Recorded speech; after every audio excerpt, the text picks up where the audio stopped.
আমরা বামপন্থী যুব সংগঠনগুলি প্রত্যেকে আলাদা আলাদা হতে পারে, সে ডিওয়াইএফআই নাম হতে পারে, আরওয়াইএফ নাম হতে পারে, এআইওয়াইএফ হতে পারে, বিভিন্ন ভিন্ন যুব সংগঠনের নামে হলেও আমাদের লক্ষ্য কিন্তু একটাই, এবং আমরা সেই লক্ষ্যকে সামনে রেখেই গোটা রাজ্য জুড়ে আমরা কিন্তু লড়াই আন্দোলন করি। সে লক্ষ্য কি? আমাদের প্রত্যেকটি বামপন্থী যুব সংগঠনের প্রথম যে দাবিকে আমরা সামনে রাখি যে বেকার যুবক যুবতীদের কর্মসংস্থানের কথা। বর্তমান সময়ে যদি আমরা লক্ষ্য করি তাহলে আমরা দেখতে পাবো যে কেন্দ্রের সরকার বলুন আর রাজ্যের সরকার বলুন, দুটো সরকারই বর্তমান বেকার সমস্যার সমাধানের যে কথা আমরা বামপন্থীরা বারবার, বামপন্থী যুব সংগঠনরা বিভিন্ন সময় বিভিন্ন জেলায় বিভিন্ন রাজ্যের কর্মসূচিতে বলবার চেষ্টা করি, তারা কিন্তু সে বিষয়ে কর্ণপাত করছে না। গোটা বিশ্বব্যাপী যদি বিশ্বের দিকে আমরা তাকাই, একই সমস্যা, যে সমস্যা আমার রাজ্য পশ্চিমবঙ্গে, যে সমস্যা আমার দেশ ভারতবর্ষে, সেই একই সমস্যা হলো গোটা বিশ্বব্যাপী। গোটা বিশ্বব্যাপী আমরা দেখতে পাচ্ছি আজকে উদার অর্থনীতি আজকে করাল গ্রাসে প্রতিটা জায়গায় আজকে বেকারদের যে যুবকদের যে কর্মের যে কথা আমরা বলছি, প্রত্যেকটা জায়গায় আজকে কর্মকে সংকোচন করা হচ্ছে। প্রতিটা ক্ষেত্র আপনারা যদি লক্ষ্য করেন তাহলে দেখতে পাবেন প্রতিটা ক্ষেত্রে কর্মী ছাঁটাই হচ্ছে, বিভিন্ন সরকারি চাকরিগুলি প্রায় বিলুপ্তির পথে। প্রতিটা জায়গায় এই সরকার আসার পর, রাজ্যের সরকারের কথা বাদ দেন, কেন্দ্রে যে বিজেপি শাসিত সরকার চলছে, যারা আপনারা দায়িত্বশীল বামপন্থী যুব কর্মী হিসাবে এই সম্মেলনে উপস্থিত হয়েছেন, যারা প্রতিদিন প্রতিনিয়ত বিভিন্ন টিভি চ্যানেল, বিভিন্ন পত্রপত্রিকা, মিডিয়ায় আপনারা পড়েন, আপনারা দেখতে পাচ্ছেন যে এই কেন্দ্রীয় সরকারের একের পর এক যে বেসরকারীকরণের নীতি, সেই বেসরকারীকরণের নীতির মধ্যে দিয়ে বিমা বলুন, বিমান বলুন, রেল বলুন, প্রতিটা সরকারি ক্ষেত্র আজকে বেসরকারীকরণের পথে হাঁটছে। তাদেরকে সুবিধা করে দেওয়া হচ্ছে গোটা ভারতবর্ষের ধনী সম্প্রদায় বলে যারা পরিচিত, সেই আম্বানি আদানিদের হাতে আজকে রেল থেকে শুরু করে বিমান বলুন, বিমা বলুন, প্রতিটা সরকারি ক্ষেত্র তাদের হাতে তুলে দেওয়া হচ্ছে। কি হচ্ছে?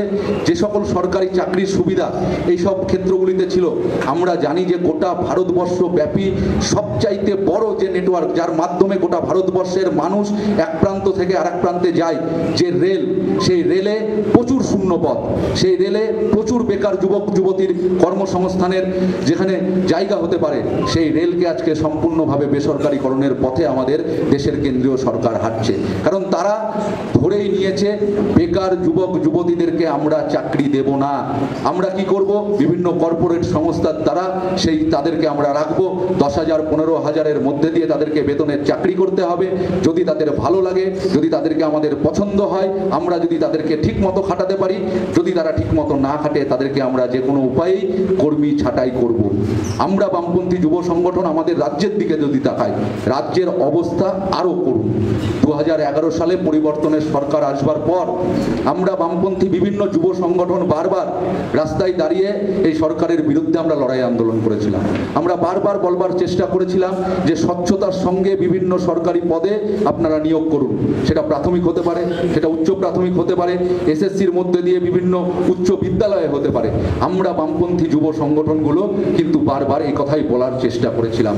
কিন্তু পরবর্তী সময় 2011 সালের পর এই সরকার যখন ক্ষমতায় এলো এবং ক্ষমতায় আসার পর যখন প্রাথমিকের টেট বলুন কি এসএসসি বলুন, সেই পরীক্ষা নেওয়া হলো এবং পরীক্ষার মধ্যে দিয়ে যখন শিক্ষক নিয়োগ হয়েছিল, সেই 2016 সালের যখন শিক্ষক নিয়োগ হয়, 2012 সালে যখন শিক্ষক নিয়োগ হয়, যারা এখানে রাজ্য কমিটির নেতৃত্ব বসে আছেন, যারা দীর্ঘদিন এই যুব সংগঠনের রাজ্য নেতৃত্বের দায়িত্ব পালন করেছেন, তাদের প্রত্যেকের হয়তো মনে আছে, অনেক নতুন মুখও আমাদের সঙ্গে আজকে এই সম্মেলন মঞ্চে উপস্থিত আছেন, তাদের প্রত্যেকের হয়তো মনে আছে যে 2012 সালের পর থেকেই আমরা বামপন্থী যুব সংগঠনগুলি কলকাতা বলুন, পশ্চিমবঙ্গের যে কোনো জেলা বলুন, প্রতিটা জেলায় দাঁড়িয়েই আমরা বলেছিলাম এই সরকার চাকরি ক্ষেত্রে দুর্নীতি করছে, এই সরকার স্বচ্ছতার সঙ্গে নিয়োগ করছে না।